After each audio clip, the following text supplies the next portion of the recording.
Bonjour les parents, c'est maîtresse Gaëlle. Donc nous sommes partis pour 3 jours d'école un petit peu différents. Donc j'ai emmené Nounours, voilà, à la maison pour qu'on ait l'impression d'être un petit peu dans la classe. Donc voici le travail pour le mardi 6 avril. Donc la semaine dernière, nous avions commencé avec les enfants à travailler à partir de l'album du Petit Chaperon Rouge. Dans le mail, je vous ai mis le lien pour écouter l'histoire du Petit Chaperon Rouge. Vous allez pouvoir le faire écouter en 2 temps. Le premier temps, ce sera bien de juste faire écouter à vos enfants sans qu'ils regardent les images. Et ensuite, vous pourrez leur montrer avec les images. Ils peuvent vous le raconter ou pas, c'est le premier jour. Donc voilà, le Petit Chaperon Rouge. Ensuite, en graphisme, dans les pochettes, je vous ai mis cet exercice. Alors, avant de faire cet exercice, je voudrais vous reparler de la tenue du crayon. Donc, je vous ai mis aussi dans le mail un guide pour bien tenir les crayons. Donc, le pouce, c'est le papa. L'index, c'est la maman. Tous les deux sont devant la voiture et les enfants sont derrière. Le papa et la maman sont devant la voiture et les enfants sont derrière. Donc, on prend avec les 2 doigts et on pose tout le crayon sur les autres. Il faut vraiment essayer que les enfants tiennent bien leur crayon. Ça va être votre travail pendant cette semaine et les semaines de vacances. Ensuite, donc regardez l'exercice. Nous allons entourer le petit chaperon rouge. J'ai mis des points au-dessus du petit chaperon rouge. Vos enfants partent dans n'importe quel sens. Ils partent du point, ils entourent le petit chaperon rouge et surtout, on ferme le rond, on lève.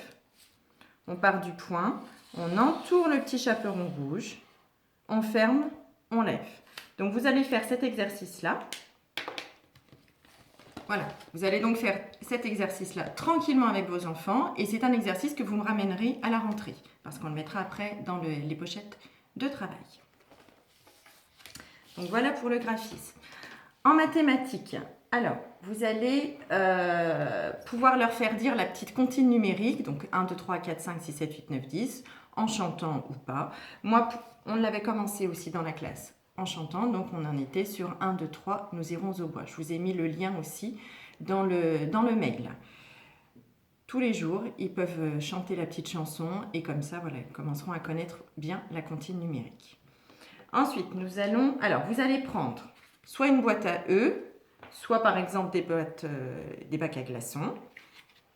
Voilà. Et vous allez mettre dans chaque bac, ils vont mettre dans chaque bac 3 jetons. Alors moi j'ai pris des jetons, mais ça peut être des perles, ça peut être des pâtes, enfin ce que vous avez à la maison.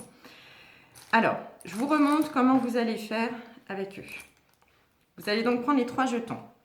Alors, 1 et encore 1, ça fait 2. 2 et encore 1, ça fait 3. Et là, donc, vous avez bien les 3 jetons. Donc, vous allez mettre les 3 jetons, 1, 2, 3, dans chaque petite case. On recommence, vos enfants vont en prendre 3 et à chaque fois, vous essayez de les faire compter. 1 et encore 1, ça fait 2.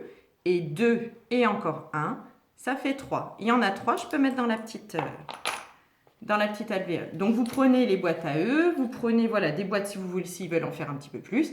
Et bien, les petites boîtes à glaçons, ce sera très bien. Il faut les entraîner donc à la quantité 3.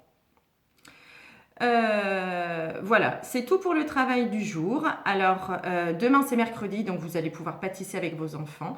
Je vous ai mis la recette des gaufres dans le mail. Il y en a une en vidéo et je vous ai mis aussi une recette écrite si vous voulez la garder pour vous.